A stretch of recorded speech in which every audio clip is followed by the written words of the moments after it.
Enthusiast. I am your host, Shane Carlson, and Smell It Sundays, our weekly live streams, are coming back. They have returned. I've taken a long time away from doing lives, and I thought the time was right, especially that we're in the depths of the Halloween season. The holiday season will be coming before we know it, and sure, I figured we'd sit down, I'd pull out a bunch of candles, Halloween candles, and we'd have a chat. So feel free to ask questions about the candles or about anything else. And I do want to say before I want to say this at the beginning. Last week I spoke about a fundraiser that we were doing for the Candle Enthusiast, future videos, more of the travel videos. I put up a bunch of Kringle Halloween candles, Kringle candle, from my personal collection. And I have to say, we raised a pretty good amount of money. And it's what was great about it is I really did need to thin out my collection. I just do in general. So as long as the idea is not too obtrusive, I'm going to continue to put things up on eBay. Again, right from my collection. Most of the candles that I am putting up are directly from the proprietors of the companies that they were made by. So how do we find these candles on eBay? You can just go to eBay and in the search bar, type in TCE for the Candle Enthusiast. TCE Halloween Candle, singular. And all my auctions should pop up. Or you can just search for my profile, which is Aromatic Adventures, one word. But yeah, let's get started. First things always first. The first things always first. What do I mean to say? I mean that we need to pull you guys up so I can see the live chat, and this way I can answer questions. I'm really bad about answering questions during lives, and I really want to make sure that I fix that. Happy Sunday, Shane. Appreciate your shows. Thank you, James. I appreciate you guys showing up. Lori says, hey. Cynthia says, yay. And Linda, hey, Shane. Who else do we have in the house? I don't know your name, but it says, I have an entire china cabinet full of candles, and I still buy them. My weak spot is always Halloween candles. That's my weak spot as well. I have a definite problem. Well, it's a fine line, right, between having a candle problem versus, just being a hardcore fan. Control is really what it comes down to. I've always been a collector. I've always been a collector of things that I love. Especially now at this point in my life, nostalgia is, man, it's just one thing I just love, finding things that were mine when I was a child, or repurchasing things that I had, or things that I always wanted as a child, but I couldn't afford it. And yeah, so I really have to be careful, because, late night when you're up on eBay, everything sounds like a good idea. And let's face it, it's not. All right, guys, so please feel free to ask any questions, but we're going to jump into this. What candle companies are we going to talk about? Well, let's start first with one of my favorites. It might just be my favorite small batch candle company. It probably is. Just because it, is really one of the first candle companies that I ever worked with. Liz, the proprietor of City Wicks, is such a great person, such a friendly person, and a friendship was born out of it. So I don't ever say anything about her candles to pump up the sales. I don't need to. What I do is I smell the candles and I share with you what I feel. But I do collect them. But I have so many duplicates.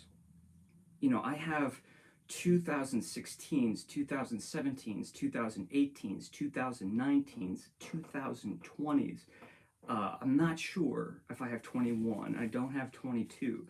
But I have so many collections and I just don't need as many. So these are some of the ones that I am going to be putting up on eBay. That's going to happen this evening or possibly tomorrow morning. We'll see how that goes. So make sure you swing over. And this collection that I'm going to show you, we won't go through all of the candles, but this was the 2018 collection. And you can tell she used a different box this year. This was the only time she ever used this label, and I love it. I really do. I love seeing the name on a candle and having it be nice, big, and chunky. But this is just the box, right? Inside the box, we have, come on, just take a second and let's appreciate Liz's work, or City Wicks. She designs all of these labels. These are not stock photos. I believe she has a graphic design background. So no doubt that she makes fantastic labels. Let's give this a sniff.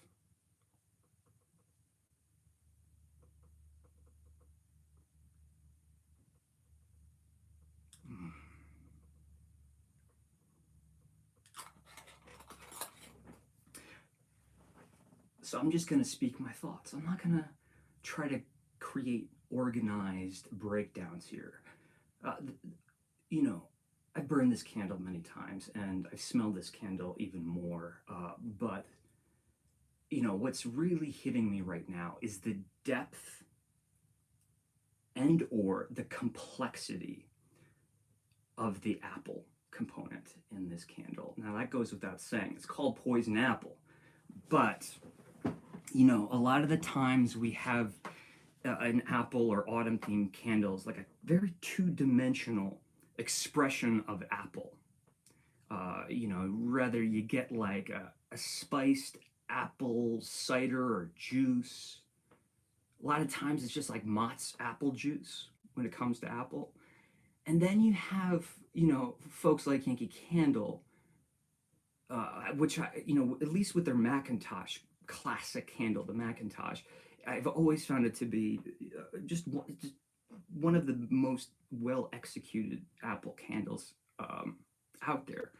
But it really does focus more on the apple skin, and I mean that. You might think I'm going crazy, but if you smell let's say like a Macintosh or a Jonah Gold right off the tree, and you smell that skin, it's really pungent. It's in a great way pungent in that it has these floral notes that come from the skins. So in this situation, I do feel like I'm not just getting one side of the story.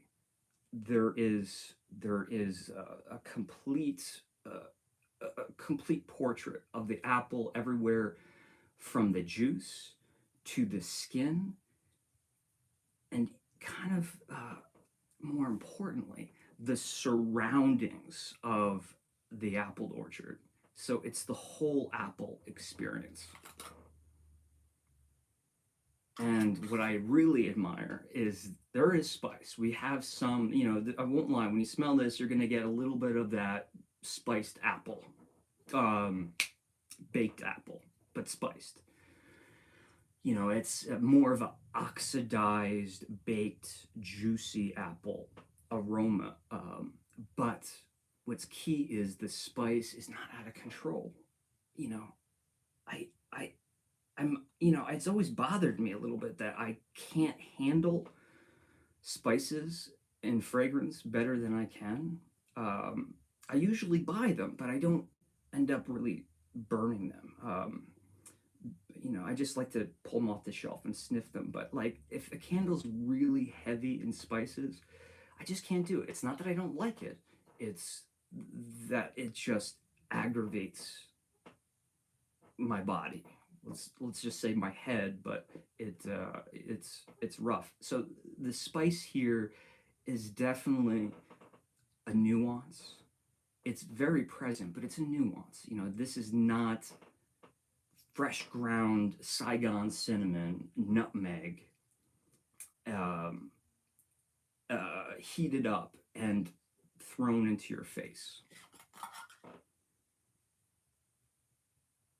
And I actually get a little bit of green apple on that as well. So, my opinion is if you're in love with those beautiful moments where you're at like a farm and you see a vendor selling some hot apple cider, spiced apple cider, uh, this is a candle you're going to want to play with.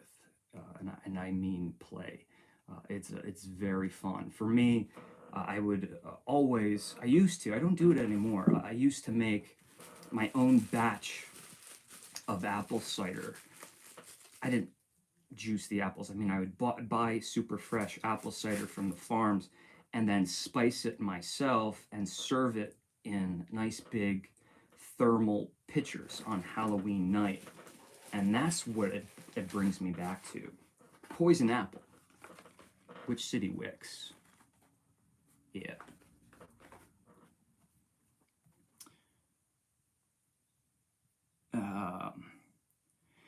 I have to mention that I was so pleasantly surprised by Kringle's Halloween country candles this year. You're not the first person I've heard say that. Goblin Juice and Black Widow Venom are spectacular and fun to burn. That's great. That's great. That's good to know. As I mentioned last week, I didn't do much Halloween shopping this year. Um, I need to tone it down. It just feels like, uh, it feels like when it's approaching Halloween season, it's time to buy Halloween candles. And when it's not approaching Halloween season, it's like, maybe it's a good time to buy candles now because they might be, I can find them cheaper on eBay or, maybe I can buy old stock or unsold stock. So I was just buying Halloween candles year round. There's nothing wrong with that, but I need to tone it down. Who do you believe has the best artwork on Halloween candles for 2022? This is a controversial question. Very good question. Who is this by? Brett. Thank you for asking the question. But I have an issue.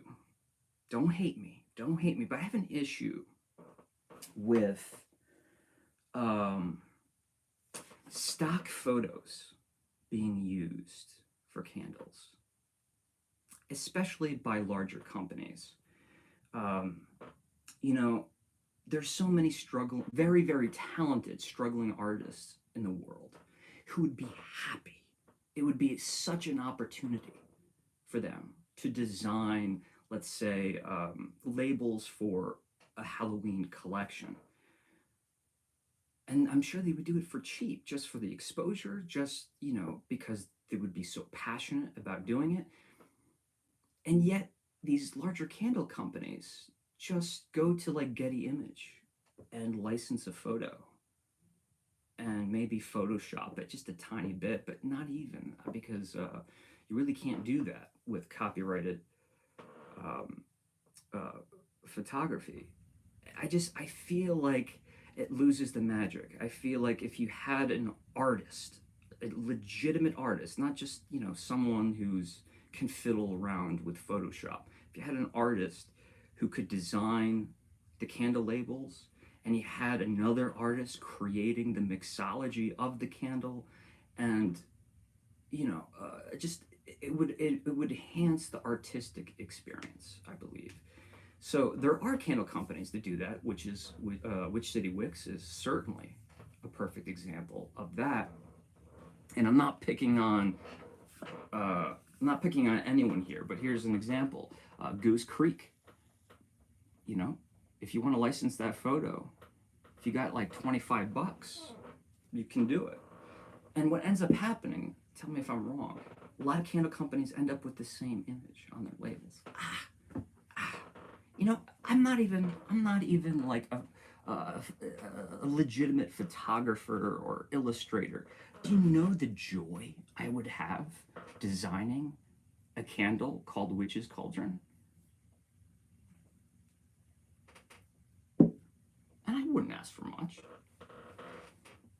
as long as they supplied the coffee. Great question. So to answer your question, though, who do I think has the best? I think Kringle, even though they are all stock photos, I think Kringle has created something special. I think what they've created since they've returned their Halloween candles in 2019 is they're not Halloween. They have Halloween candles, but their candles are more horror than they are Halloween. They're spooky. They're a little bit more dark, intense. Whereas most candle companies go with the light and bubbly, cartoony, fun and spooky, Mickey Mouse-esque aesthetic, which I do love. But I do appreciate that Kringle is doing something new while also still releasing the fun, spooky Halloween labels as well. I'm going to apologize for this chair I'm sitting in. It's squeaking, and it's going to, I'm sure, annoy the heck out of you guys. Let's talk about another candle here. It's very hard for me to say which of the Witch City Wicks Halloween candles out of the Halloween collection right there, you see that? That is my favorite, but this is up there.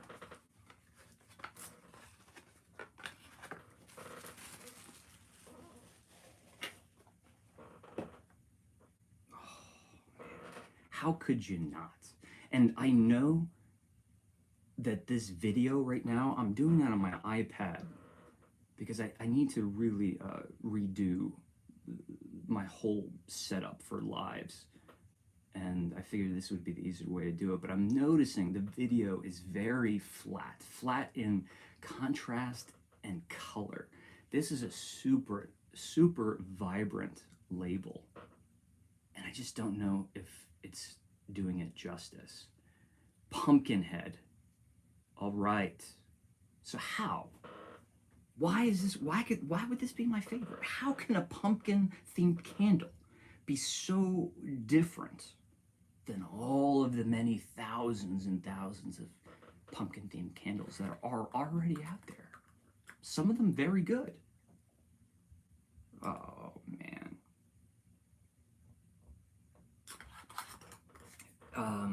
Yeah, so pumpkin spice comes first. It comes out to play. But there's such an overwhelming pastry, baked good, and I have to go there. I have to go here. Almost cheesecake.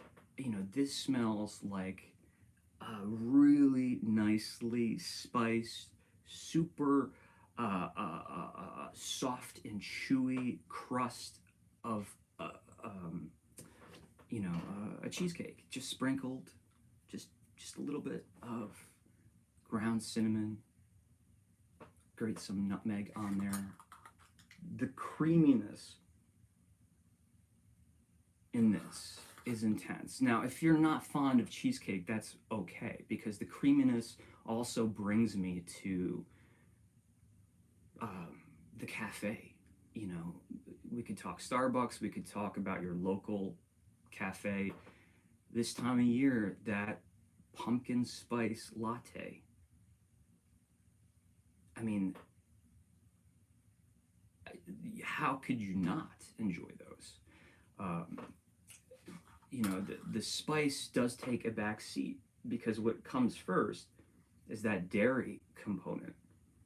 And in here, you know, it's got a little bit of that buttercream frosting feeling to it. So I can even see like a pumpkin cupcake with some like cream cheese, spiced cream cheese frosting. That is lovely, lovely, lovely. And despite everything I said about latte, cheesecake, creamy, it's not incredibly sweet. You know, sometimes candles can have a perceived sweetness to them, so intense that when I smell them, my teeth hurt. Not really, but you know, it triggers that in my brain. Like, this is sweet. I can feel my teeth ache. Not the case here. So I not only do I think this is fun, a crowd pleaser, but it's not, you know, it still has Halloween sophistication. You know, this is not going to seem like a novelty if you burn this on Halloween, in the Halloween season. You know, it's still going to have a little more of that prestige. I love it. Again, this entire collection that I'm sharing with you, these are all 2018s, and all of them are going up on my eBay account to raise funds for future videos. All right, let's get back. Let's get another question.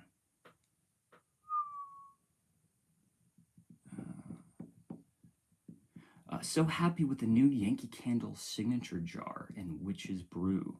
I was so nervous about it, but it's performing beautifully. That's great. It's great to hear. You know, I'll be honest, I haven't had much experience with the new signature jars in any of the formats, whether it's the apothecary jar, the tumbler, or I'm getting them confused now. There's aluminum top and there's the glass top. So the apothecary jar and the tumbler. I don't have much experience with them, but the experience that I have has been really good. You know, I am an old school Yankee Candle lover. I'm all about the house warmer. I don't want it in any other kind of jar. I want the house warmer jar, that silhouette that is synonymous with the company's history. But I won't lie, 2 wicks is something that I think needed to be done. I think it's needed to be done. I think that's the reason why they're performing well. But also, I'll say, you know, I don't know what their blend of wax is, the new wax, but I'll just say vegetable proprietary blend, because there may be soy, but you can't trust that. If it's 10% soy, companies can say, oh, it's soy wax. But I'll tell you what I miss, really, really miss when it comes to the old Yankees in paraffin. I'm just trying to find one. Okay, this is not a great example because you see all these little dimples in there. That's because this is just such an old candle, and this is inevitable. You know, it just pulls away the glass from the glass with years of just it shrinking slowly by slowly by slowly, small degrees. But the old Yankee candles had that marbleization where you could see the fissures and the oils that just twist and protrude and exude all throughout the paraffin wax. And then you have these new candles that it's just such a matte, very just completely, what's the word? I don't want to say monotonous, but it's uh, homogeneous is what I want to say. The surface and the look, and it doesn't have the luster, the shine of the paraffin. Look at all that. It just beautiful, beautiful, and so I do. That does bother me a little bit with the new Yankee Candle jars. Now, if they took this new signature jar, that the apothecary jar that has the glass lid, and they did a 360-degree label on it, like they do with the one that has the aluminum lid, um, then it would never be the same as old school Yankee Candle, but I could probably get on board. So I don't really buy new Yankee Candles to collect unless it's Halloween. I just have to get all Halloween and sometimes Christmas, but I do buy them to burn. Like I buy it, I bring it home, I burn it, and so it's really not so much about the aesthetics that I enjoy for my collection. What do you guys feel about the new jars? They Yankee Candle has said many times that the house warmer jar is not going anywhere. No, it's not. Not until they've sold off all of old stock and uh, used all the pre-printed labels. I estimate that there's 4 to 5 years left for them to use up all of the jars that they already have in stock, all of the labels, all of even the labels that go on the bottom. You'd think they would just purchase more and get rid of the old stuff. They don't. Whenever you see a full-size label of a scent that is very old and it's been retired for a while, I'm trying to think of which one. There's been several recently, but if you see the classic, you know, um, label that spanned from the early 90s to 2016, whenever you see them report anew, the reason is maybe there's a few other reasons why that might happen, but the reason is it comes down to they still have spools and spools and spools of the stickers, the labels for these old scents that haven't been used, and they still have tons and tons of the old style apothecary jars. So that's why they still, they're saying they're not going anywhere, but there will come a day when they won't need to have them. And I think the jar that has the glass lid, the new signature jar that has the glass lid, will be the one to stick. I've asked many folks. I have my own speculations. The aluminum lid tumbler, I think, is really there now just to be a product for people that used to buy the old style tumbler with the aluminum lid.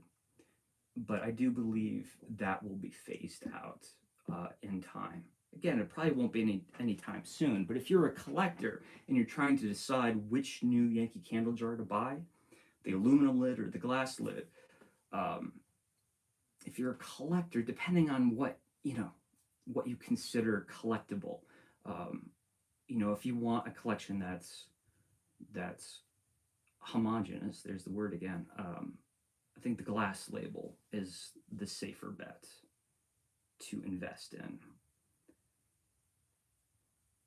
Uh, and the 3 wick, which is brew from this year, I thought was, the whole collection of that, Bath and Body Works style 3 wick tumbler, I thought was great. especially for people like, like me, like I want to buy a very pretty label, but it kills me to actually burn it. you know, I maybe I have problems too. I buy these beautiful jars. I want to put them in my collection. I want to put them in my shelves, but I still want to burn a witch's brew, several throughout the year, and to have these tumblers, I don't feel guilty burning them, because to me they're not overly aesthetically gorgeous. I mean, they might look good, but they don't scream Yankee Candle. However, I've heard from several folks. Um, I haven't burned any myself, but I heard from several folks that the three wicks weren't performing as well as they had hoped. Don't take it from me because I don't know.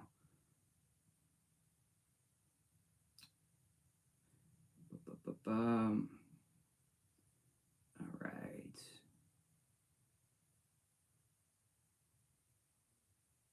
Let's see what Adam has to say here.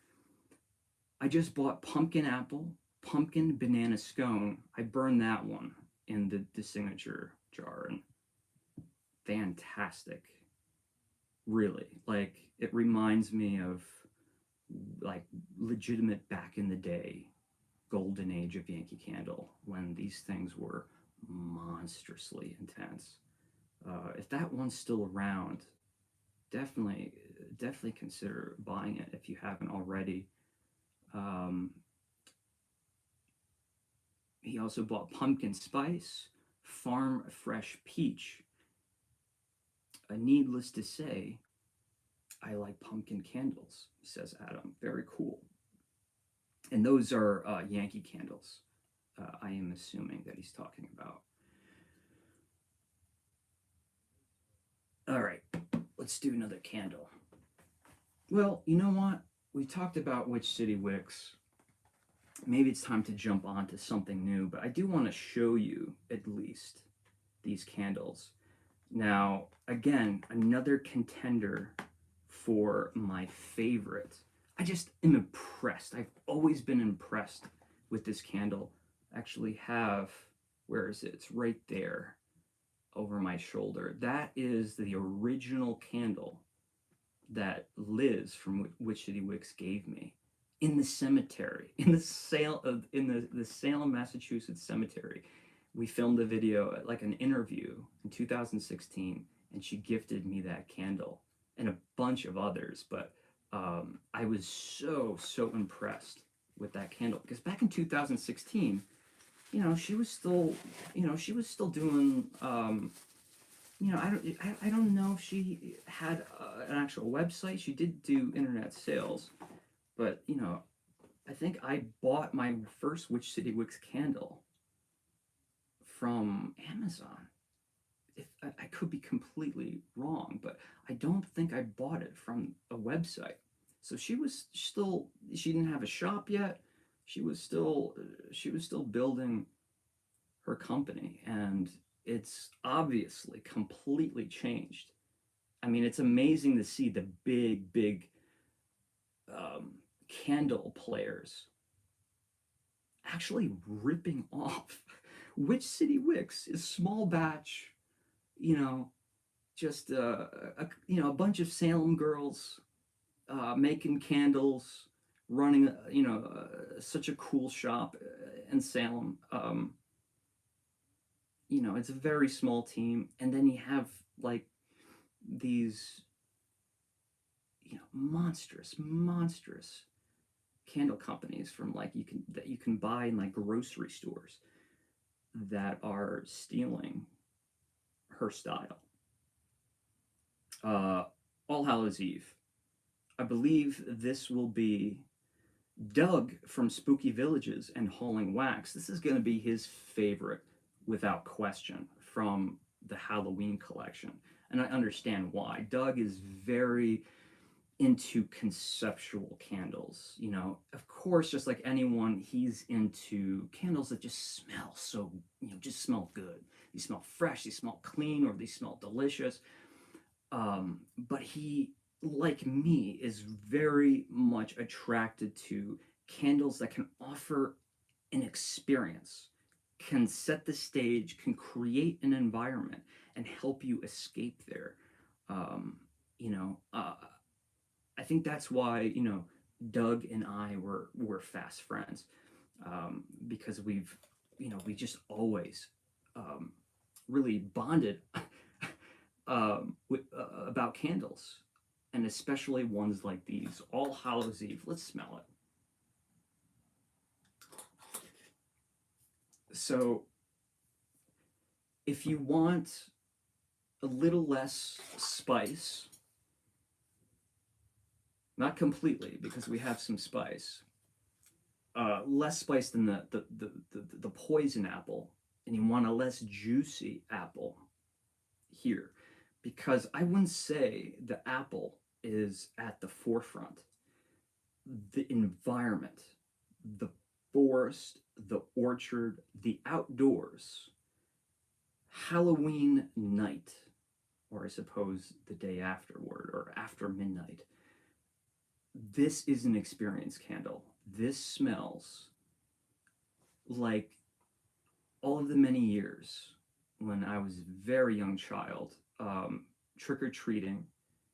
And I said this last week, but I grew up in apple country. So we had, neighborhoods, but it wasn't like the suburbs. It wasn't like neighborhood, neighborhood, neighborhood, neighborhood. To get from neighborhood to neighborhood, you had to cross through, forest, logging trails, but more specifically, apple orchard. There's just, it must be 50% of the land from the town I grew up in is apple orchard. Like really, really old apple orchards too. And the smell of crossing those apple orchards to get to the other neighborhoods on Halloween night. You would smell the dead leaves. You would smell the crushed apples on the ground. Apples had just fallen or are rotting on the ground, and you might say, oh well, that doesn't sound pleasant. It is. There's that tinge of fermentation, and it's just the skins are busted, so there's massive amounts of oxidation on these apples. Like when you bite an apple and it turns brown after an hour or half hour. Well, it's the same thing. You put the apples on the ground for long enough, you get this massive fermentation, or excuse me, oxidation. But also, something I remember, it just seemed like Halloween's and October's in general were just colder when I was a kid. They were, I mean, full on winter jackets. Um, you know, Sometimes a lot of snow. And why I'm bringing that up is you would walk through those apple orchards in October, late October especially, even November, and those apples that are still laying on the ground are frozen. That's, I don't know the science behind it, but that smell, you're walking and you're just crunching. Your feet are just crunching, not smashing, crunching these, partially frozen, if not completely frozen apples. It's just an amazing smell. So there's an earthiness to this, there's a dead vegetation to this, there's a little bit of spice, but the apple is very exuberant. It's very fresh and juicy, um, which I think is a beautiful contrast. I could talk. This is a candle that, like, say Doug and I from Spooky Villages, I think we could do it live on this, or like a podcast, and probably just talk about this candle for like 2 hours. It's not about just what it smells like, folks. It's not just about what it smells like. It's what the aroma, the fragrance pulls at. It pulls at nostalgia. It pulls at those heartstrings. And I have to give candles like this credit where credit is due. Trick or Treat. This was retired, but she brought it back, and I think she only brought it back for 2018. So that's very hard to come by. eBay, eBay, come on, we gotta raise money. You know, I'm not doing enough Halloween stuff, and it's because I really just don't have the funds. So with a little bit of help, what we missed out on Halloween, I have stuff planned. But where the Halloween content lacked this year, let's make up for the holiday season. Witch's Broom. So I honestly can't remember the story here. I don't know if I think this was retired. I think it was retired, and a lot of people freaked out. And Liz was like, "Oh man, I think I made a mistake." And then she brought it back. And not only did she bring it back, but she created a brand new label for it that I hope people recognize what's happening with this label. We have the Salem Witch Museum facade right here. It's a staple of Salem. It's historic. It's probably the biggest tourist attraction when you go to Salem. So I think this is special. It feels very much like I don't want to say commemorative. It just seems like an homage, an homage to Salem and the town that she lives in. There's tons of Salem themed candles out there, but how many people are actually Salem residents? When you're not like in buying mode, it's hard to keep up with what's going on with these companies. I keep trying to take another sip of coffee, but it's gone. All right, so Boner Jams. Hey Shane, not sure if it goes down as Halloween candle, but Forbidden Apple combined with apple pumpkin always reminds me of the Halloween season. Great show as always. Have a great week. And a super chat. Thank you so much, bud. I really appreciate it. Yes, I'm trying to think. Forbidden Apple and apple pumpkin. What year was that? I have it. I don't know if it was apple pumpkin. I don't remember an apple pumpkin. I remember pumpkin spice or spice pumpkin. But I could be wrong. I have vanilla pumpkin with apple. I'll have to look. All right.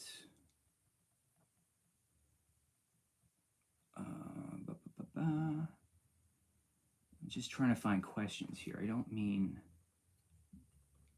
have dead air. All right, so there are 5 of the 6 from that collection. I gifted this Sleepy Hollow candle from this collection to Jacob the Carpetbagger, the YouTuber. We met up in Sleepy Hollow and filmed for the day, and I just thought I'd bring him a gift. But so that is missing from that collection. But I do have one that I will be putting up. What else am I putting up? Just to get which City Wicks out of the way, and we can talk about something else. The very, very, very small run of Edgar Allan Poe by Which City Wicks. Oh man, there were 2 batches of this, and admittedly, the second batch was a little bit different. But honestly, I think they were both amazing and close enough. Let's give this a sniff. Ooh.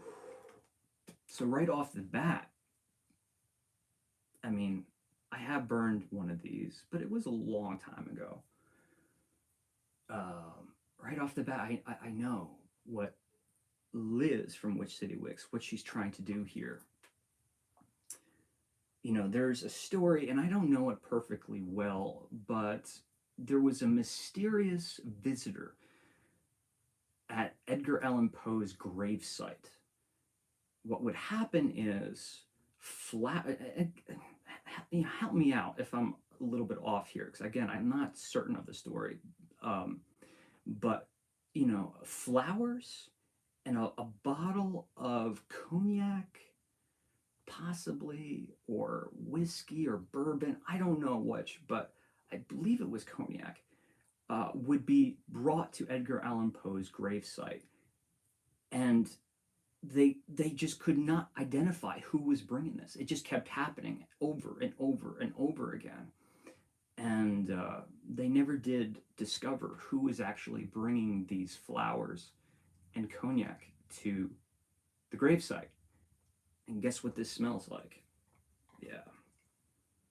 I'll go with cognac, but this is a very non-alcoholic smelling whiskey or bourbon. You get all the wood, you get the sweet notes, you get that that classic smell of a darker spirit, but it doesn't smell alcoholic. It smells more of the barrel, the bourbon, the toasted staves of that barrel, and antiqued and old. If you cracked a barrel open, one that was empty, and you smelled inside, they toast the inside of barrels, especially French oak. They toast the inside to impart more flavor into the beverages. But there's also an enormous amount of vanilla here. The whole thing kind of comes off as, ooh, this is definitely what Edgar Allan Poe would smell like. I'm only just kind of giving the components of what that is. There is a very exotic vanilla bean aroma, and very creamy as well. And there's some herbal things happening there, but I'm not going to jump into that now. Edgar Allan Poe, this was limited edition, to say the least, because honestly, I think it was only something she sold out of the shop. Something that was even more limited, and there was only one batch, was the sister candle of that Edgar Allan Poe. Oh man. If I didn't have one that I can save for my shelf, I would never part with this. I couldn't.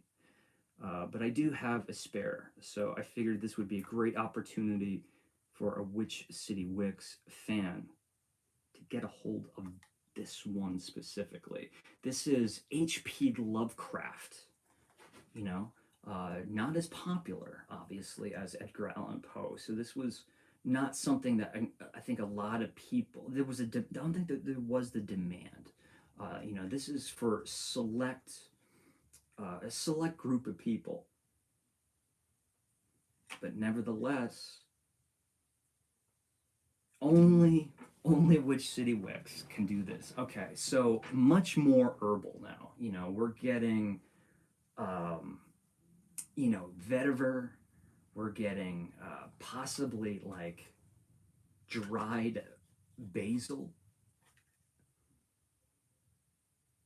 But that classic old school men's cologne. I honestly, I gotta come up with more ways to describe that other than it smells like my dad. I mean, that is really what it comes down to. The older colognes, the profiles, they just had that musky, herbal, surprisingly lacking in anything fruity or, whether that be sweet or the perceived acidic notes of, say, like something like citrus.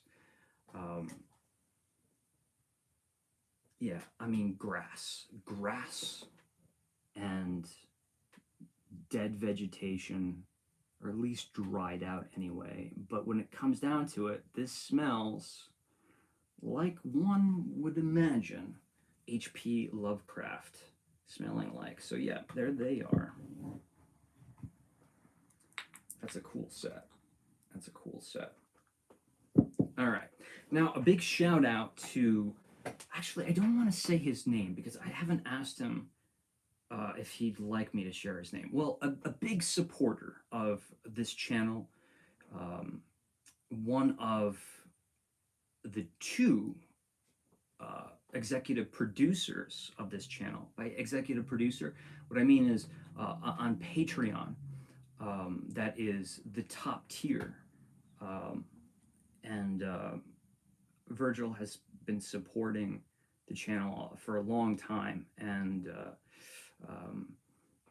even the times when I'm not around and I'm not producing videos, he still shows the support. But again, all of the money goes into a separate bank account for the Candle Enthusiast funds only. So what he did is he sent me a collection because he asked me one day, what's your take on Goose Creek's Halloween Halloween candles?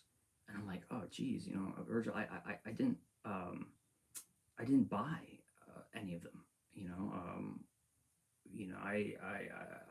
I bought Villages, Halloweens, but you know, to me, Goose Creek was just, um, it wasn't, it's just even more than Village Candle. I love Village Candle, but even more than Village Candle, it just went into the obscure. I knew nothing about the company. I still don't, except that they're doing a lot more promotion these days. They must have been purchased by somebody. But what he ended up doing was he sent me I think it's all three of the candles. And these go back at least 3 years. Witch's Cauldron. And I'm not joking, folks. I am not joking.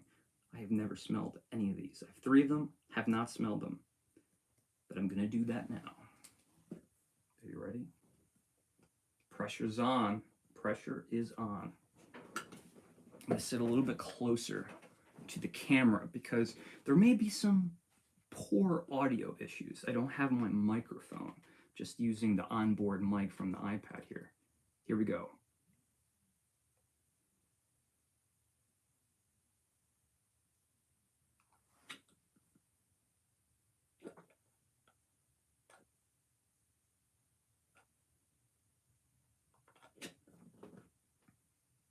That's interesting. That is interesting. It's a lot to wrap your brain around. Because all at once, I'm getting more of that body fragrance, masculine fragrance. But there's, a very peculiar other side to this candle that's kind of cocoa-y. It has this sweet cocoa that goes along with it. And the more I smell it, the cologne elements kind of subside and the chocolate pops a little bit more.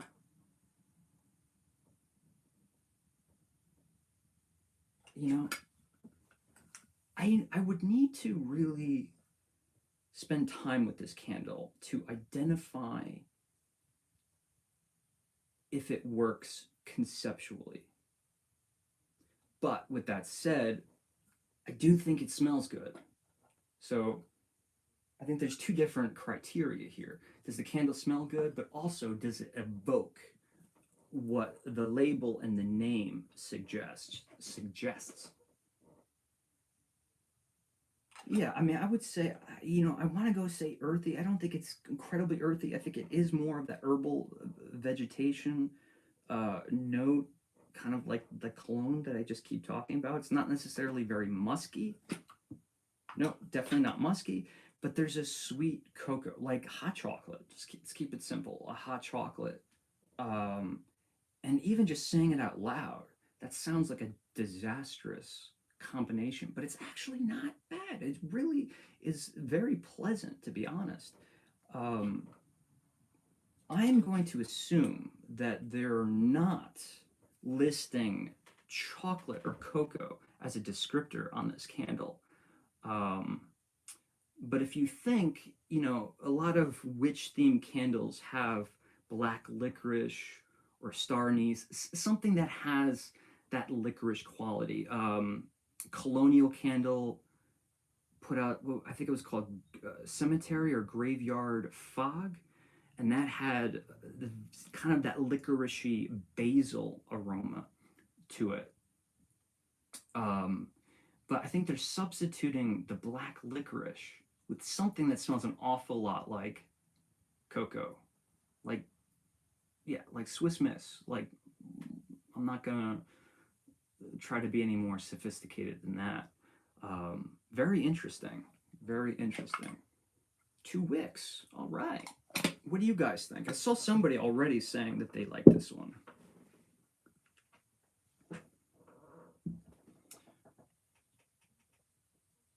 Yes, if everyone's asking, I hate repeating it because you're going to think that I'm pestering for you guys to go look, but I know people are joining us at different points of this live stream. The candles are not posted yet. There are some that I posted, Kringle, that are available right now, some good ones, still at very great prices. But these Witch City Wicks will be going up. I wanted to have them posted before this live stream, but it just it is just I couldn't make it happen with my schedule. But we will do this soon. Like I said, tonight or tomorrow morning for more eBay listings. Trick or treat? A lot of folks, and I believe this was the same year too, had trick or treat candles. Like, it just, there was, Yankee Candle had one, the swirl candle, and it was retired. And then there was just, there were no more trick or treat candles, but it seemed like after a couple of years, bam, every candle company had a trick or treat. And I'm trying to get an understanding of this wax here. That is interesting. So this was the witch's cauldron. It looked black until I put it next to this trick or treat candle.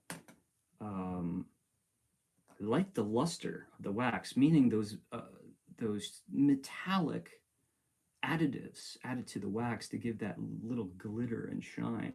But this is like jet black. It's not great lighting in here, but let's see how this one goes. Haven't smelled it, guys. Haven't smelled it. I have no idea. Is this chocolate? Is this, fruity candies? Is this pumpkin? Who knows?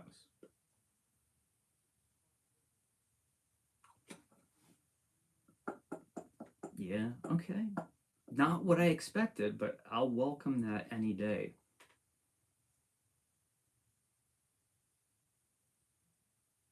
That is, God, I want to come up with something really on point. This is why I have to edit my evaluation videos, because they don't, things just don't come to me automatically sometimes, and it drives me nuts. So far, what I'm dealing with or what I'm smelling is a confection, very sweet, and I would say, a buttercream sweetness that brings to the forefront in our minds candy corn. It doesn't really smell like candy corn, but it smells like, like that Halloween cupcake that's got mounds of buttercream, but just some pieces of candy corn on top. So it helps bridge the perceived idea of candy corn. But really, it's not the same experience as just smelling a bowl of candy corn.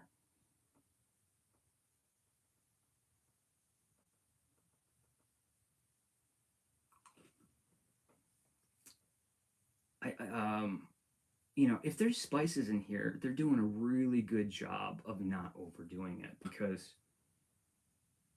I think most people smelling this would not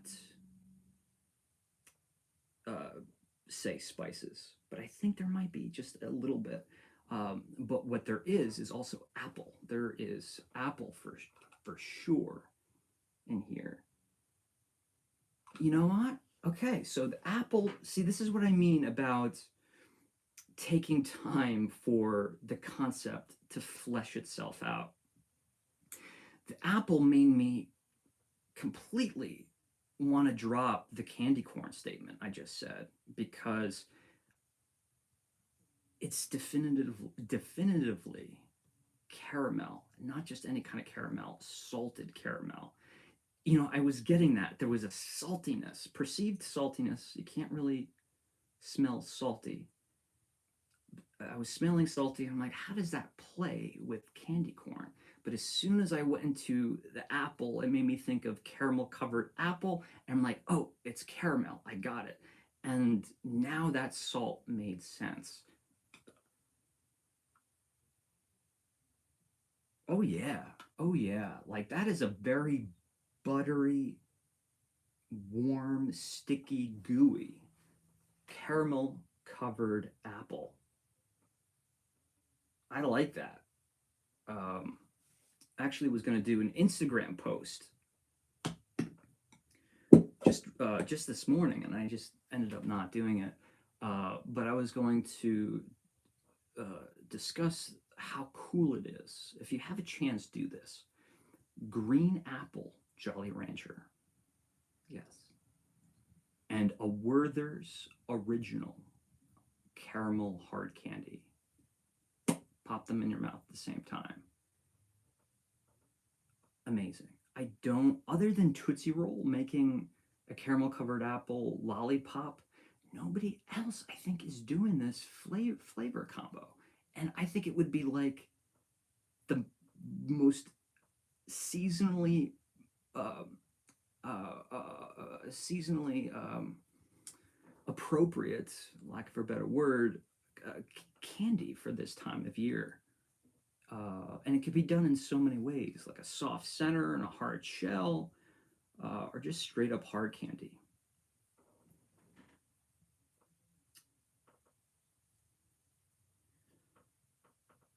I wanted suggestions for keeping track of the years and scent notes of candles when you have hundreds of them.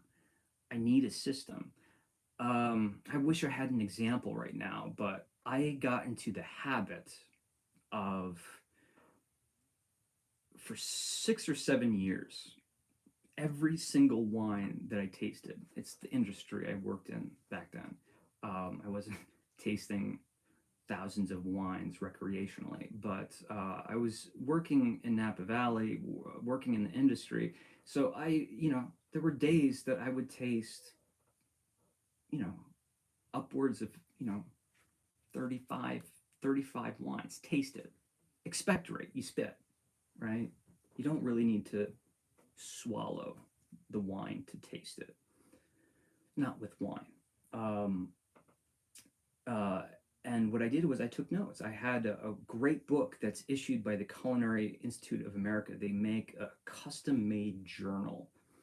And it's just great how the pages organize, help you organize your thoughts. I don't know if you can buy one of those journals online, but it's very easy just to make your own. I would say create a system of the elements that you pay attention to when you're smelling a candle and create your own grid. And maybe, I don't know, make your own notebook and just put extensive notes of every candle that you smell. This way you have it for reference. Because you're right, that is hard. There are certainly variances um, from year to year or from batch to batch sometimes when it comes to any candle company. And taking notes is always a good idea. Plus, what it'll also do, without without a doubt, it will help your ability to identify uh, scent characteristics, um, to be more specific in your descriptors. You'll be forced to be very, very specific because, you know, it's so easy sometimes for two candles to, on paper, it looks like they would smell exactly the same, but they're completely different.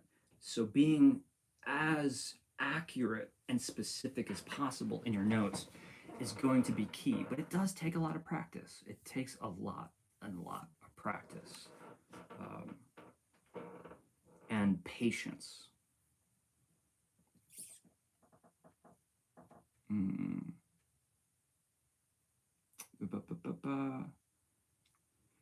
We used to have a sweet here in England that was a hard green apple flavored sweet with soft caramel filling. Used to love it. See, that's kind of what I was thinking. Cool. We have one more. Are we in a rush? Anybody in a rush? You guys want to hang out for a little bit longer? We're 67 minutes in, but I'm not going anywhere today. So we have the candy corn in the tumbler, which I'm glad I went with the caramel apple direction with the last one because, yeah, that would just seem redundant. Candy corn. I like this. I like this. The bats, the dual colors. The photo is, let's say, good enough. Very Bath and Body Works inspired. All right, so I have some people saying no rush and take your time. All right.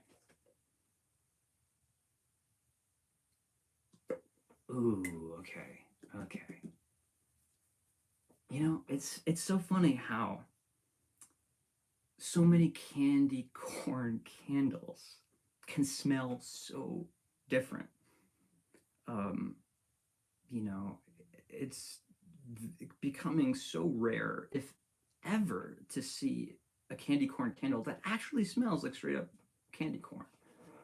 I think Yankee Candle, for my money, did the best back in the day, but I will admit, usually I don't criticize the intensity on candles because I am a fan of more delicate, more subtle uh, candles. But for folks who just have enormous houses or lofty ceilings, they just don't work. So, they need to really buy those massively powerful candles. And Yankee Candles Candy Corn, for a relatively big room, you would need to have like four going to really, really get a significant candy corn. And it's just one of those candles that you don't want to be subtle. You want a candy corn fragrance to be big. And this one is certainly going in the big direction.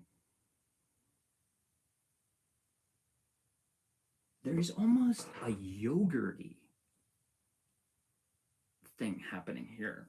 I'm very self-conscious right now of, explaining these candles and making them sound not good because I like it.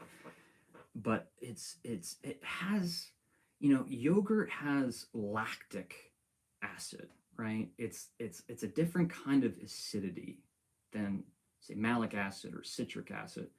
Um, uh, Lactic acid is, think of dairy products.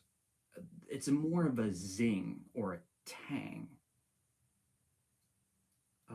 than it is sour or mouth puckering. So there is an acidity here, but it's in that yogurt form. I mean, this does kind of smell like an autumn parfait, even though I'm not getting any spices. So it's not like a pumpkin spice, um, um, a yogurt. I want to say, it's yogurty and it has that acidity, but it does go into richer, deeper, more fatty and sweet dairy. Like I'm thinking more of like frothed milk or cream, steamed milk or cream.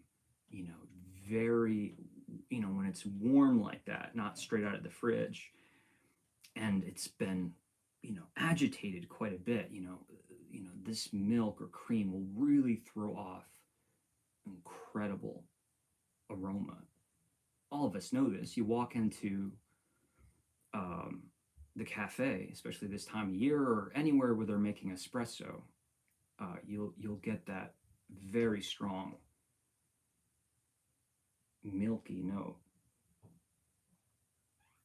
I just wish that I could come up with candy that would be a little bit more accurate, because I am recognizing the aroma, but there's an association somewhere, but I can't quite put my finger on it yet.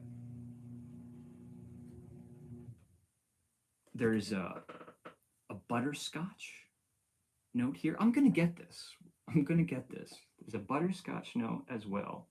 So it's got, you can go in that butterscotch direction, or you can go into that caramel or even toffee direction. This is going into that butterscotch direction. Maybe even a little bit walnutty. I'm not suggesting that they have a walnut fragrance in here, but at least with that creaminess and that butterscotch, walnut is coming to mind.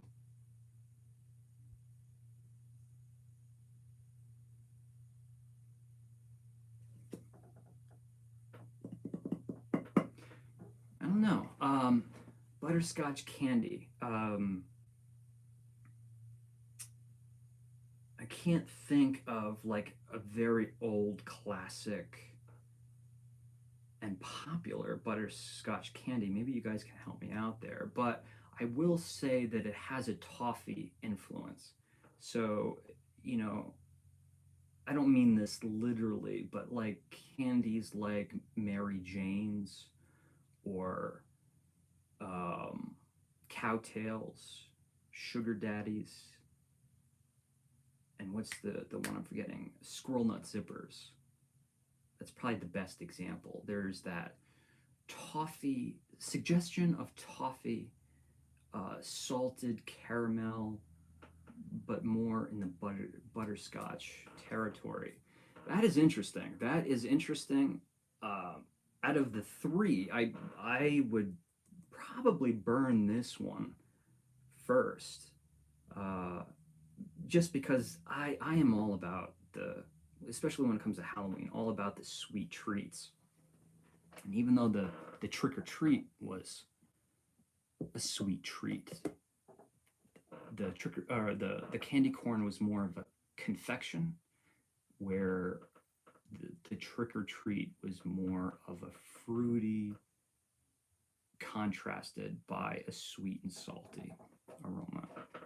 So cool. So thank you. You know who you are for sending those candles my way. And I'm sorry that it took me so long. I just hadn't been doing these live. So I will be happy to burn them this season. Adam says, I had a pumpkin pie right now. It would be in the oven. If I had a pumpkin pie right now, it would be in the oven as we speak. I'm all about that. We wait too long to venture into pumpkin pie territory. Hear me out. Hear me out. Like, not only do we bypass October to enjoy pumpkin pie, but we almost get to the end of November because most pumpkin pie debuts on Thanksgiving Day.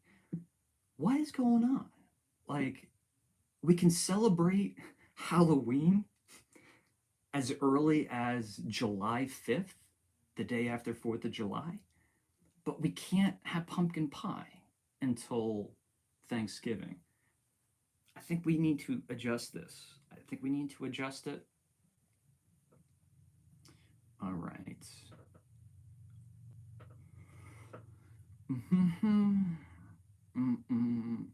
Hi, Enthusiast. I recently found a fantastic small batch maker, Old Soul Artisans. Anyone else familiar? I'm not.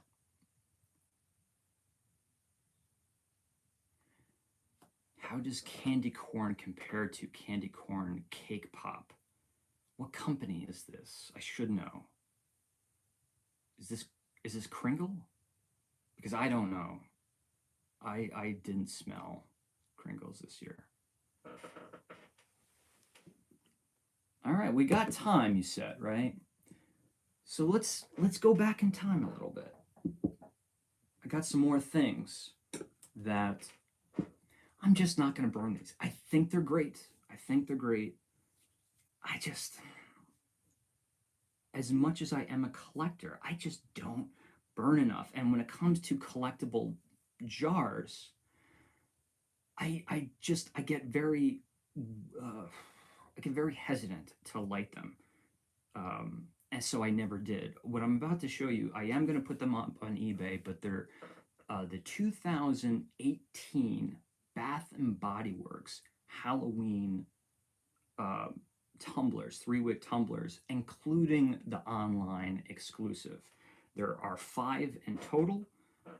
And so let's talk about them. Now, I think Bath and Body Works really outdid themselves this year, especially that Ghoul Friend tumbler. Oh man, insane! Like really, I think it's just simply like, 100% or A plus plus when it comes to just delivering on a Bath and Body Works style like look, but making it so appropriate for Halloween. Bath and Body Works just has a different aesthetic, a different style. They don't always,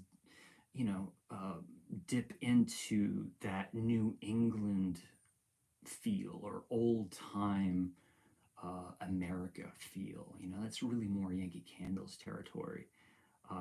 But I felt with that candle jar, I wish I had it to show you the Ghoul Friend from this year. I'm sure just about everyone, all of you guys have seen it, but it felt like all at once, like spooky, vampire and yet witchy, that just, kind of spells and potions kind of vibe, while also looking like the candle just looks sexy. Like it's glossy, it's bright, the colors pop, the accessories that go with the candle really emphasized all of these traits. Yeah, but that was this year. But with that said, this was, in my opinion, a very good year aesthetically for Bath and Body Works. And maybe you guys will agree, or maybe you will remember as I show them to you. Check it out. Midnight Boo Citrus. Look at that tumbler. That is intense. I mean, we can see that, right? I'm gonna try to get in there.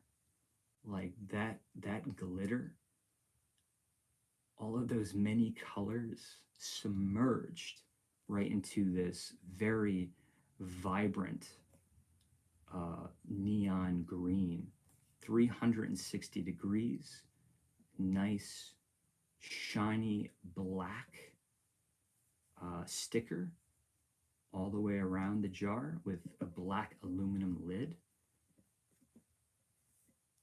I hate fingerprints.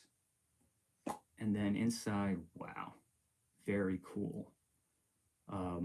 You know, how cool would it be if this was an ecto cooler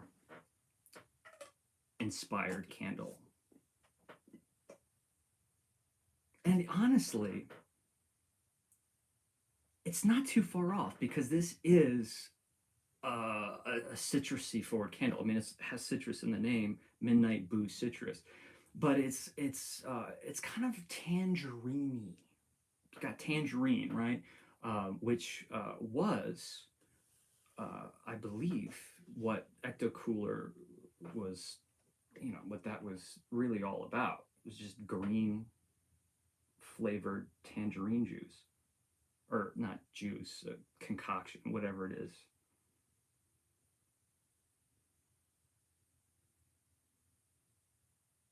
And so the citrus is there, tangerine. You gotta just say lime because of the color. The color really helps bring out a lime association, even if that might not be the most accurate description. So we have the citrus, but there is a melon, a very prominent melon uh, profile, or not profile, but just it's there's a lot of melon happening in this candle, even to the point where I want to say like watermelon bubble gum. Yeah, yeah, like bubblicious. It's not so much like fresh watermelon. It's that candy expression of watermelon, but it's made to be a little bit more grown up with some very soft floral notes, perhaps even a little bit musky floral, and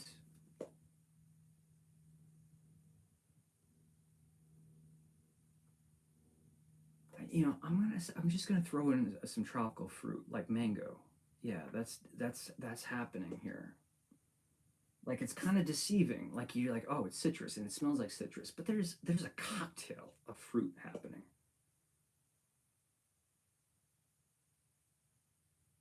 Where do I want to go with that floral?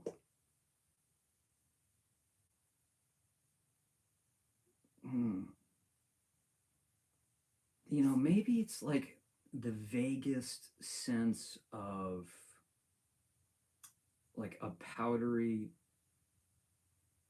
or I should say, a floral, powdery smell. But the fruit is so strong that the last thing you're going to think, at least I think, is like, oh, this is, a baby powder candle. It's not. A lot of what smells like baby powder is masked by the intensity of the fruit. What comes through is there is a bath and body product quality to this candle. Just classic Bath and Body Works style. They can deliver on very very common fragrances, but still somehow make them feel like, oh, I should burn this in the bathroom, or I should burn this in the bedroom. They can bring, pumpkin pie into the world of candles that you should be, or that you'll want to burn in the bathroom. Not all the time, but this is a good example of it. And with the very ornate design of this jar, and it looked very cool this year too. But with this design, it feels very fitting because it's just got that Edgar Allan Poe gothic artwork. It just looks like bat wings It is a bat. That's a bat right there. The lace bat, very vampire-y. We have K. Perez Creations with a $10 super chat. Thank you so much. Thank you so much for the super chat.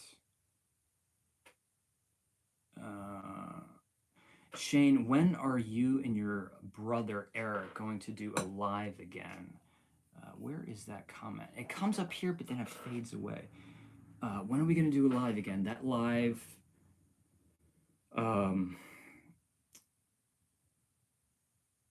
with the sack on top of my head, doing the blind sniff test. Yeah, I thought it was pretty funny too. But actually, when it was happening, I had my brother on a live once. He really just kind of walked in on me. I told him he could come, but he didn't say yes or no. And he just kind of walked in, and the gear of the show just completely changed. And we did a blind sniff test. And I believe my record was 100%. So that was cool. I don't know. Eric is my brother. He's in Los Angeles with his wife. And as much as we absolutely love spending time together, it's just rare that we actually do get to hang out. Usually when we see each other, we're working, like working on a project together, but it's rare that we actually just hang out. And when we do, it's usually us going to Disneyland.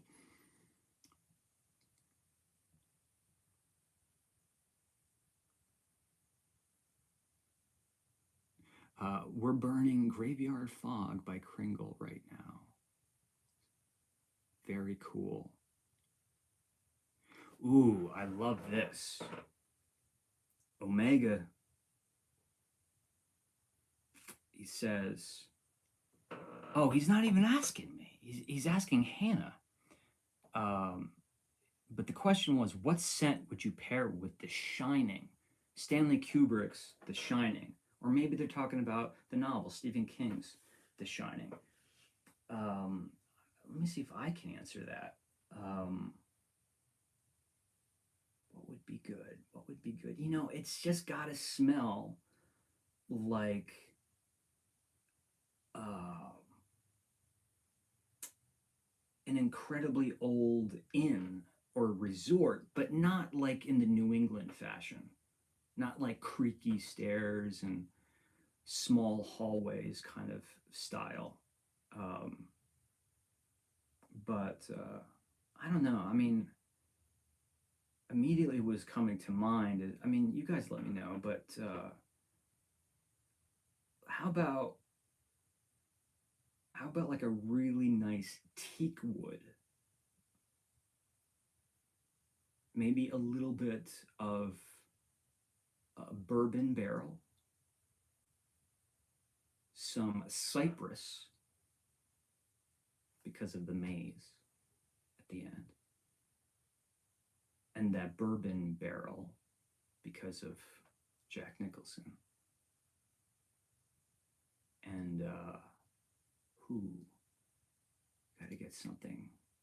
Yeah, maybe enhance that cypress with, really make it pop by adding some citrus notes in there, like a nice lemon lime.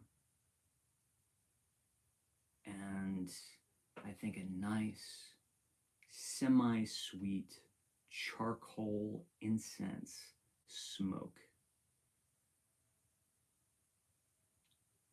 That's my take.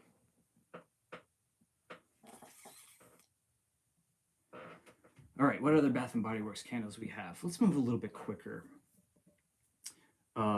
Perfect Pumpkin. I believe it wasn't the first year. I don't think it wasn't the first year. And I didn't even mention, these were 2019s? 2020s. I believe. It couldn't have been last year, could it? Perfect Pumpkin. Look at that. I just read Stephen King's Pet Cemetery. So looking at this with the cat and this landscape, definitely evoking memories of Pet Cemetery. Really great book. Like, it's the one Stephen King novel that everybody knows, but it's really not. It does. No one feels like it's an emergency to read it. It is. If you love Stephen King, it's one of his best books. I just don't know why more people don't talk about it. Woo! Okay, that's all sorts of spicy. I mean, that is cinnamon, like yeah.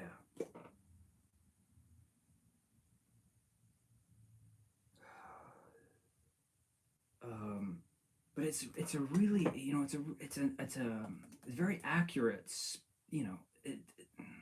There's a depth to the cinnamon, but and it also makes me feel like there's,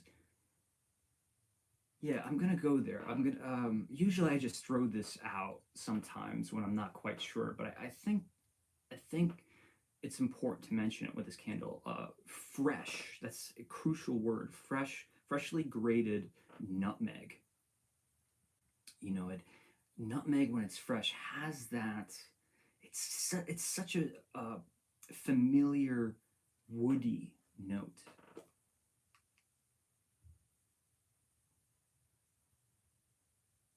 But I won't lie. I mean, it this does go into like the hot tamale candy territory. Like, it's sweet, but it's not sweet fruity or sweet dairy as we talked about before. And it's not like sweet in a cakey or pastry way. I'm gonna say star anise too. Yeah, I think so. And there's fragrance notes on these, so I can actually see if I'm anywhere near it. Although I don't know about you guys, I don't necessarily trust the fragrance notes on any candle company, but especially Bath and Body Works. Like, it's fun to read them, but sometimes you're like, whoa, like, no, it doesn't smell like that at all. Like, you know, if you're gonna make fragrance notes, have somebody that's somewhat talented with sniffing. Write what it smells like, not what you want it to smell like or what you wanted to make it smell like. Write the fragrance notes of what it actually does smell like. And I feel like Bath and Body Works goes into a concept, writes the fragrance notes, then they execute the candle, and sometimes the fragrance notes are like, nah, not that close.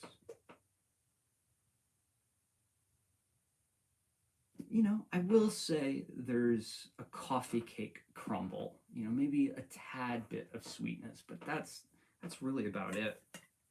Um, so here we go. Like, the fragrance notes, perfect pumpkin is a fragrance note. I don't get Bath and Body Works fragrance notes. Perfect pumpkin, so I don't smell pumpkin, nor do I have a classic pumpkin spice. Um, there no ginger. No, maybe I'll take that back. Maybe I'll take that back. A little bit of like gingerbread man coming through. Black cat's clove.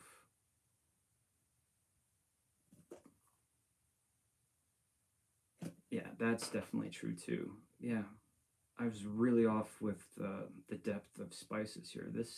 Yeah, clove is a big one. It's got that smoky, spicy thing happening. Ghostly vanilla. So what did I say? I said coffee cake, so there's no vanilla there. Yeah, it's not overly sweet to me. Like, it's more of a hot tamale confection sweetness. Brown sugar, maybe, but you know what? This is not a super you know, complex candle, and that's not a bad thing. It's just very definitive on what it is, and it's quite powerful. Um, so, you know, I could see how it would be hard to come up with, if you're only doing 4 fragrance notes or 3 fragrance notes, what those 3 would be. Perfect pumpkin. I like it. I could not burn this. I could not burn. This is too spicy for me. I enjoy the smell, but my head would be thumping after 10 minutes of burning that. Shane, that's interesting about the fragrance notes not always being accurate. I just thought maybe my nose was sometimes missing notes or imagining others. Okay, so Carol, this was advice given to me by a very, very talented sniffer, um, a certified sommelier of of of just such rich experience and success and passion. We had a talk one day. Her name is Christy Defoe. She was a mentor for me for a short while. She said, I must have been rambling about me not, me struggling with identifying aromas. And I'm like, it just doesn't, like, this is what I smell. But, the tasting notes smells like, it says this. And I'm like, am I just daydreaming too much? Am I living too much in my childhood? Because I always use descriptions like breakfast cereals and candies, and I'm a little bit more whimsical when it comes to how I describe candles or wine too, especially wine, because in the wine industry, saying like, "Oh, this smells like Big League Chew," that's not going to do it. You have to take that but turn it into something else. But my point is, she said to me after I was rambling and just kind of frustrated with where I was in my wine education, and she said, "Shane, this is all you need to know. Trust your nose. Trust it. Doesn't matter what anyone else says. If you trust your nose, you'll be able to elaborate authentically into your own brain. Don't try to smell something because you think it should be there or because the fragrance notes say so. If lime in a candle smells like grapefruit to you, go with it. Go with it. Because you're not just basing it on your memory of fragrances, you're basing it on associations that you have with those fragrances.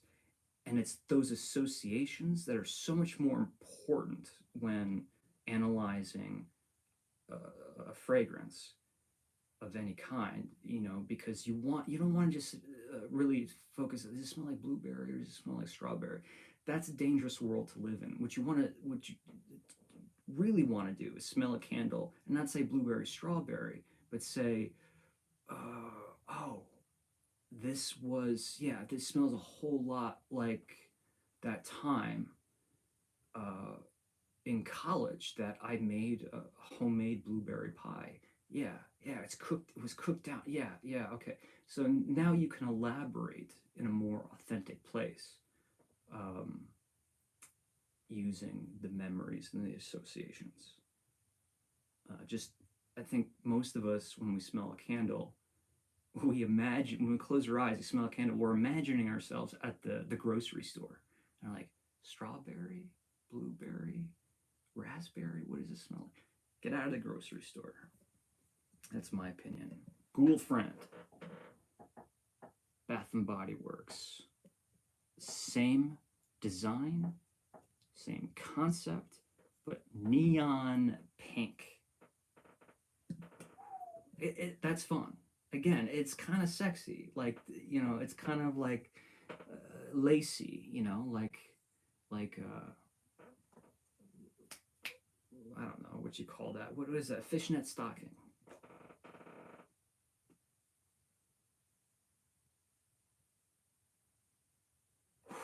Man, that is so. How could you describe this without saying the word candy? Of course, I could say strawberry, I could say red currant, I could say maybe even some stone fruit like plum or even peach, but it would just be wrong for me not to say candy. Like, this is Starbucks tropical flavored, the little bar of chewy candies that we'd buy, the tropical one, the blue package.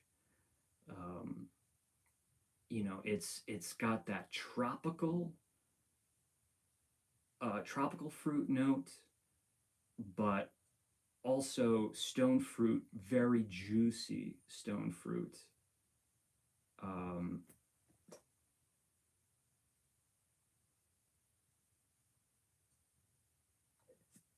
yeah, I don't, you know, it's just, yeah, I'm gonna leave it a tropical because there's no sense in confusing it. It's just fun. I mean, it's fun. It's different. It's so Bath and Body Works.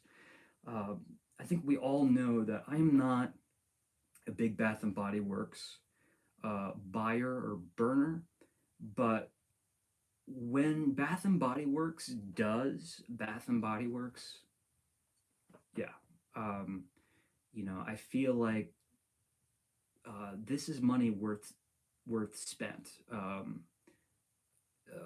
You know, it's Ghoul Friend, obviously a play on girlfriend.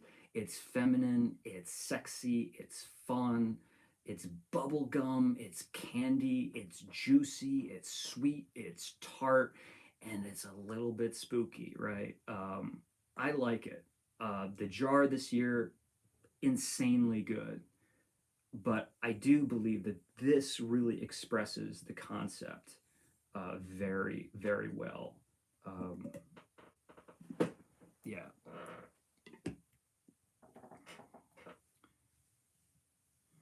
Thanks for the explanation, Shane. I think my perceptions tend to be influenced by labels and candle colors quite often. That's hard not to happen. Just like designers intend, I'm sure. Of course, of course. Um, yeah, the worst argument is like,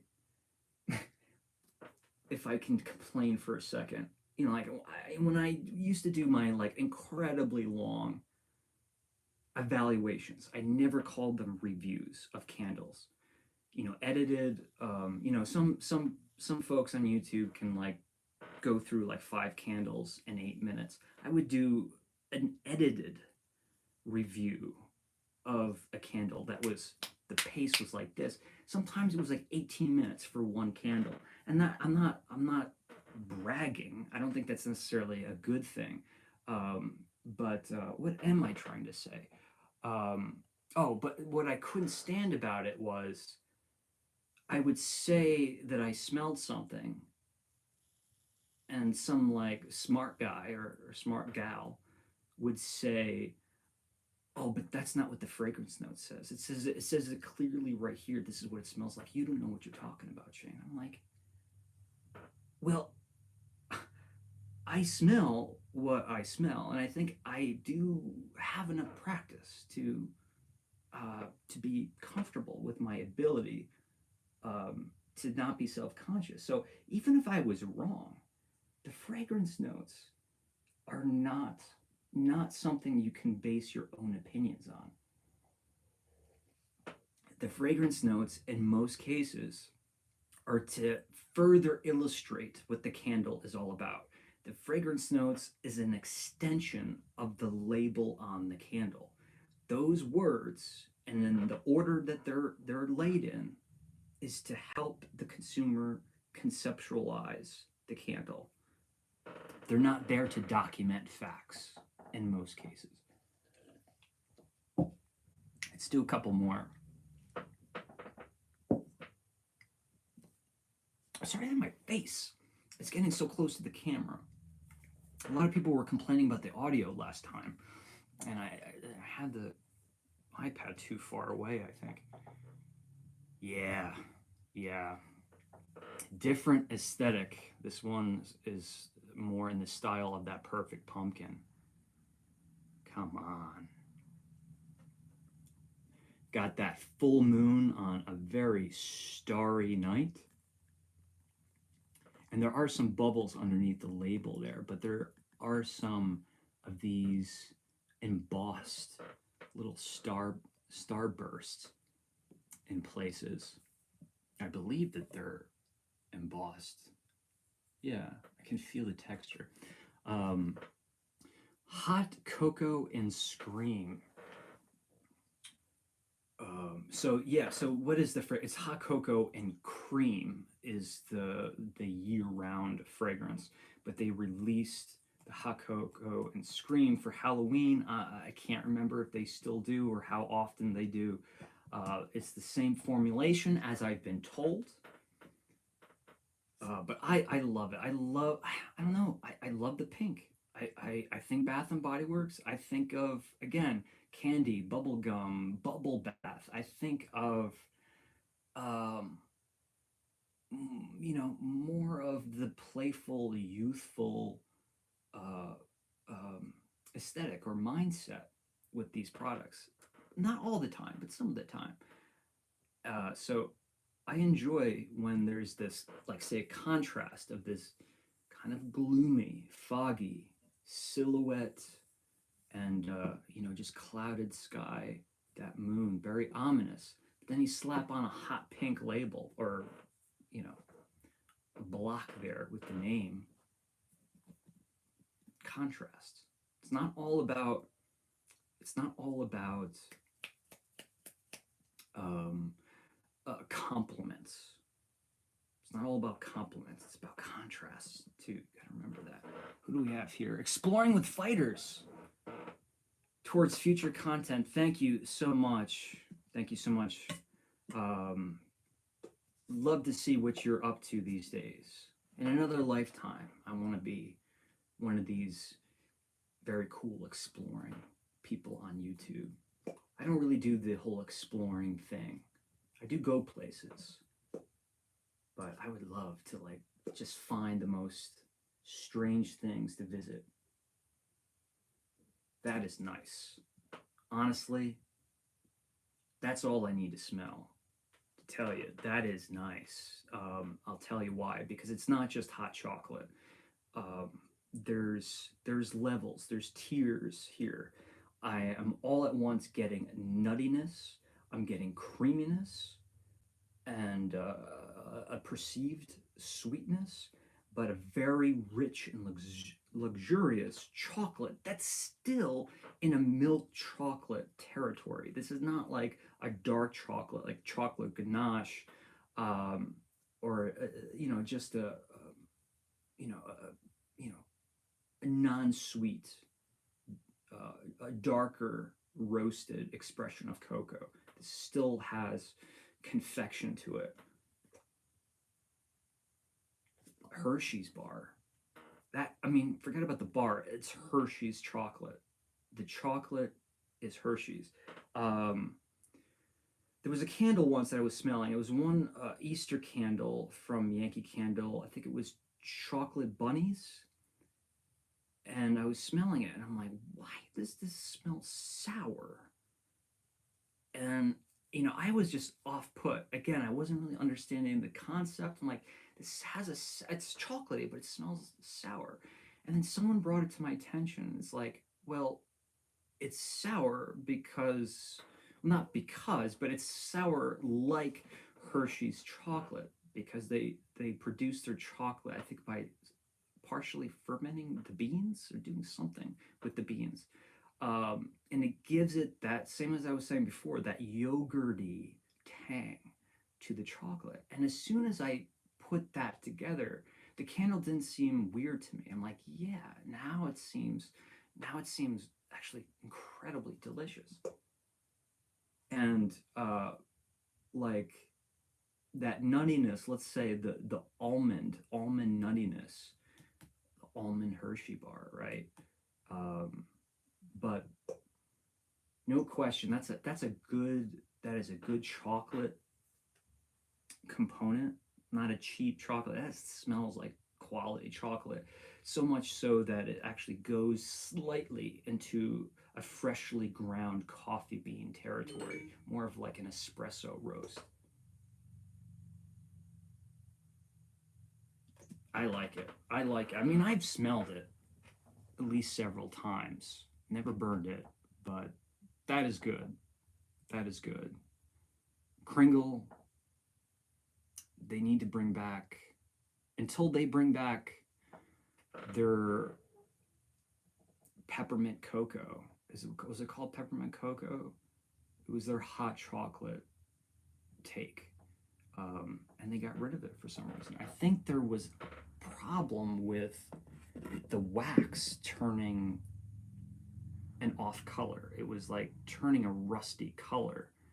So it must have been reacting with something, because it was a great candle, performed well. I think it was a good seller. But I remember going to the candle store in Bernardston, um, and they had like a clearance table selling them for less than half price. I was like, what? So I bought many. All right, we did 1, 2, 3, 4, but we still have one more. All right, now this is the one. Come on. You love it or you hate it. And I think that's a fun territory for candles to live in. You know, it's fun when you can love a candle, but the next person will just absolutely hate it. Makes it feel more exclusive. I love this. That could be the cover of an edition for Dracula. Vampire Blood. This one's been around, I think, the longest out of all of these. Yeah, no doubt, right? Like, this is like um, pretty old. I'm trying to think, at least 2015. Um, yeah, I remember I would buy the teeny tiny little jars of this and the other scents back in the day. I couldn't buy the full size ones. The Vampire Blood, white wax, not red. I fully expected to open this and be like, look at the red wax, and it was white. So that is a little strange, right? Usually it's kind of like a fruit punch red.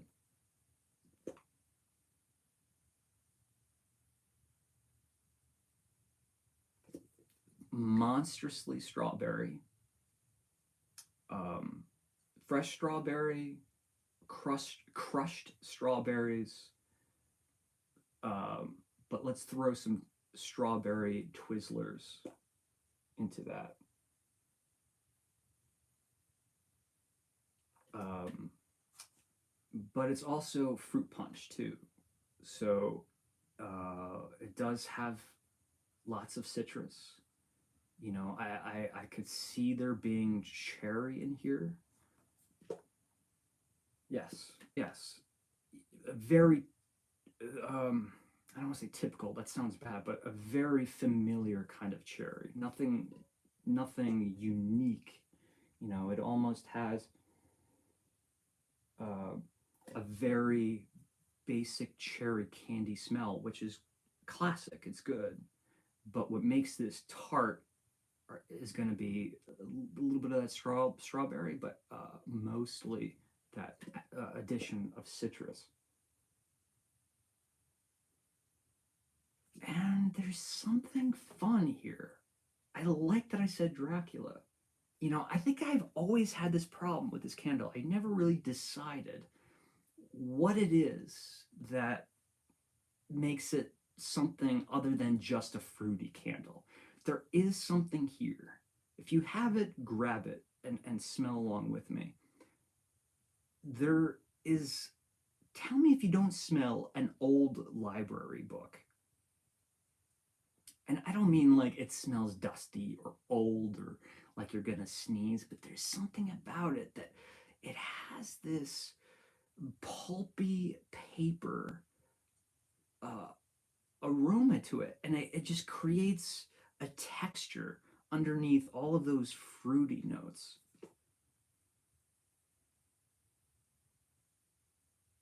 I am going to stick with that. I am happy with that. I am not embarrassed to put that out there, even if my nose is off. That is what I'm getting, and what's so cool about that is I just said, how it looked like this could be the cover of an edition for Dracula.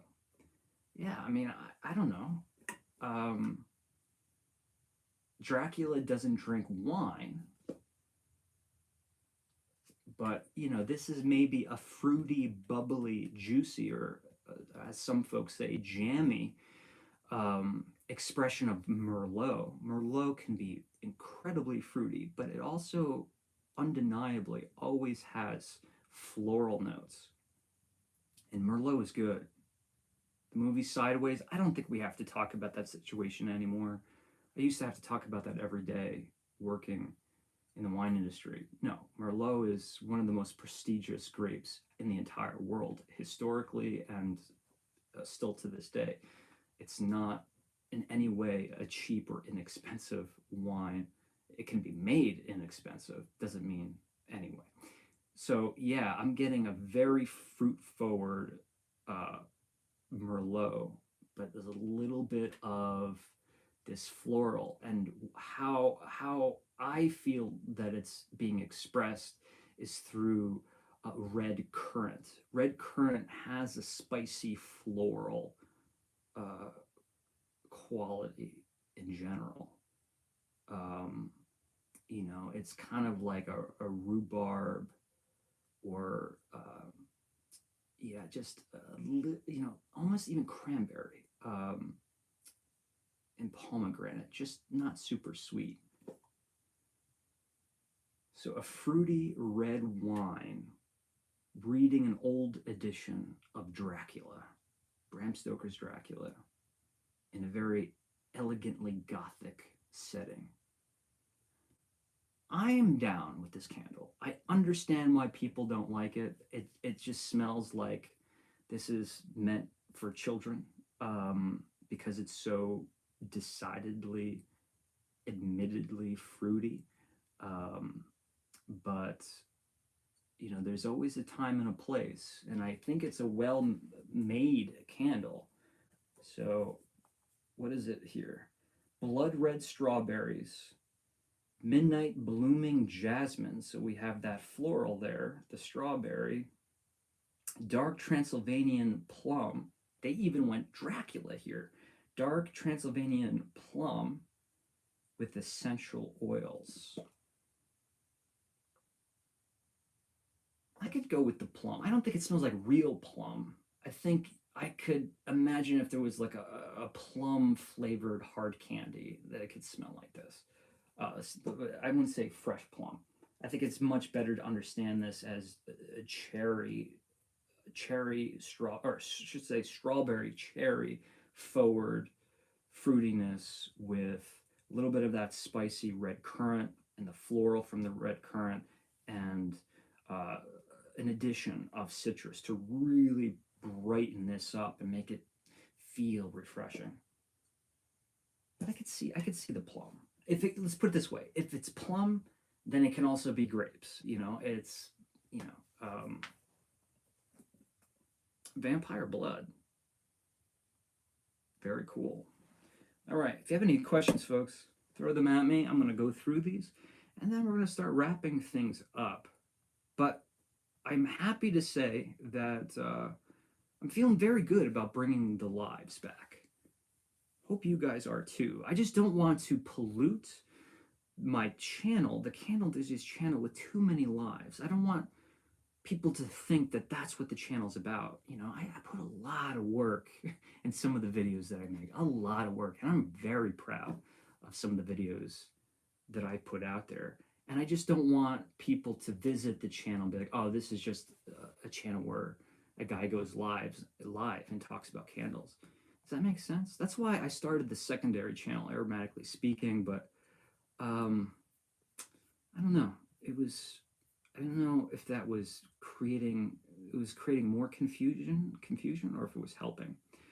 Virgil, Virgil, $20 super chat. Thank you so much. Um, Especially for the candles that we all got to enjoy today. Thank you very much. Um, you got to check out Abbott and Costello meets Frankenstein. Hannah. Everyone's talking to Hannah here. I'm just kidding. Yes, I mean, that is a classic. It's not just fun, it's not just nostalgic, it's not just an amazing, you know, a black and white film to put on during the Halloween season. It really is a great film. It's legitimately funny. Abbott and Costello are hilarious. You got Bela Lugosi in there. Great film. All right, let's do this. Um, we have. I didn't get to it today, but we're on the next live. A little preview. Where did I put it? Here it is. We have some mail to open up, but I bring this up because I want to warn everybody. I no longer have the P.O. box that I used to have. Yes. So please don't send me anything, because what happens is, and this is, I'm sure it's happened to a lot of you folks, you're sending stuff and it's being sent back. And I'm just so afraid people are going to think that I'm like purposely sending it back because I don't want it, whether it be like holiday cards, birthday cards, or something that they want to see me talk about on a live. So if there is an instance um, that you want to send me something, reach out to me. I'm going to say the best way of doing so would be through Instagram. And I'm sorry if you don't have Instagram, but like I feel like that is, it's not like an email. Email, I can lose track of things. I feel like with Instagram, or I suppose Facebook as well. But reach out to me first, because then I can organize a way of getting the box shipped, and being able to receive it. But I will be getting a new P.O. box soon. The old one is just too far away for me right now. It's just too far. And I'm just kind of fed up with driving 20 minutes and then getting there, and certain days there was nothing. I'm like, oh, great.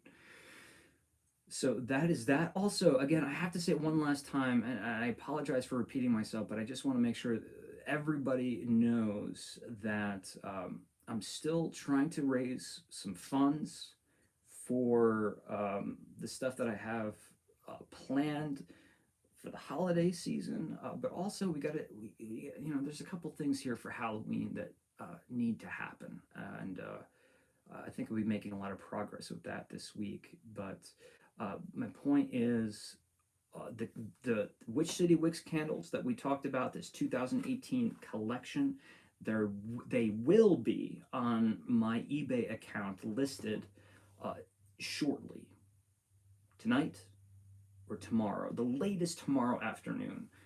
So make sure you check out those. Just put in a couple bids. Really, it's all of the funds.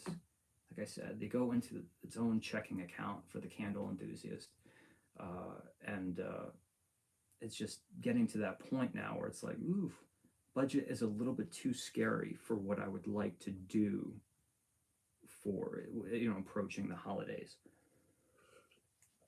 We have those candles being listed, and I'm also going to be posting these Bath and Body Works candles as well. And for you folks who put in your super chats, this afternoon. And right on cue, Morgan, right on cue, $5. I'll be checking your eBay. Thank you so much. I hope your candles, they probably haven't arrived yet, uh, but they should very, very soon. Um, Thank you so much for that. Also, other ways to support the channel. I got to do this, folks. Got to do it. There are other ways to support the channel. T-shirts, the spread shirts. The link is going to be down below. You can completely customize color and sizing and fit, and you want a hood. Like spread shirt is great. It was super hot a couple of years ago, and I don't feel like many people are using them anymore. Maybe it's because the ratio what they get to what the creator gets, maybe not as grand as some other companies, but I think they do too good of a job not to work with them. The t-shirts always come out great, but also we have Patreon, several different tiers there. I'm not kidding when I say it, guys. $1. It sounds like well, what is he going to do with the dollar? If everyone chipped in $1 a month, not only would we be able to do amazing things, but I could probably do the Candle Enthusiast full time, like every single day. I work every day. I don't take days off. So yeah, the day where this channel I can commit to going full time, not only is going to be a dream come true, but there'll be videos around the calendar weekly, and God knows what else. Really, any way you can support, big or small, is very much appreciated. I should say not big. I don't want anyone. That is very important to me. I don't like people, unless they're very comfortable doing so, donating more than a few dollars monthly. Really, like $2-3. That's it. Because I that feels like too stressful to me. If someone's paying like $10-15 a month, I'm like, wow, am I making this worth it to them? So I know I'm rambling, but yeah, I just I'm not begging and pleading for money, and I hope it doesn't sound that way. But I just want to make sure that I'm being a responsible YouTuber and making sure that putting enough funds aside to create content. We need it. COVID's over, right? Is it over? It's not really. But finally, things are kind of back to normal. And, you know, even last year, Santa's Village still had capacity restrictions. And, you know, it was a very hard time for me to film COVID and also try to hide that it was happening. The whole point of my videos is to create an escape. I don't want it to be a reminder of the things that we wish we could forget. So, yes. So check out all the links in the description below. Thank you for joining me. It's always great to see you guys jump out whenever I post a live, even if it's unannounced. I will be seeing everyone again. Let's do next Sunday. Let's keep this Smell It Sunday going. And if things change, I will put up a post somewhere on YouTube and other social media platforms, Instagram, things like that. All right, folks. I hope I mentioned everything I wanted to mention. Thank you again for all the super chats and for just spending some quality time with me on this beautiful, very autumn here today. Beautiful Sunday. All right, folks. See you soon.